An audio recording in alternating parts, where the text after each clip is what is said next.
Hi అండి. Welcome to Tamil Durga shorts. అందరూ ఎలా ఉన్నారు? బాగున్నారా? మేము కూడా చాలా బాగున్నాం. అందరికీ హ్యాపీ సండే. ఇంక మార్నింగే కింద అన్ని పనులు అయిపోయిన తర్వాత ఇంక నేను పైకైతే వచ్చి తల ఆరింది కదా అని చెప్పి జడైతే వేసుకుంటున్నానండి. ఇంకా విషయంలోకి అయితే వచ్చేస్తే ఇవాళ అమావాస్య కాబట్టి అమావాస్యకి కూడా మా ఇంట్లో అయితే పూజ చేసుకుంటామని చెప్తూ ఉంటాను కదండి.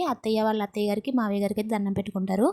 ఇంకా మార్నింగే ఇల్లు గుమ్మాలన్నీ శుభ్రంగా క్లీన్ అయిపోయిన తర్వాత దేవుడి దగ్గర కూడా శుభ్రంగా సామాన్లు అవి తోమైతే ఇవాళ మా అత్తయ్య గారు ఇచ్చారు. తోమేసి బొట్లు అయితే పెట్టేసుకొని గడప శుభ్రంగా అయితే నీట్గా డెకరేట్ చేశానండి.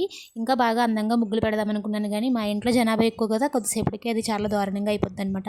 ఇంక ఇక్కడైతే ఒత్తులు అయితే అయిపోయినాయండి. ఇంకా దారం ఉంటే ఒత్తులు అయితే చేస్తున్నాను. సాయంత్రం అయితే తెప్పిస్తామన్నారు.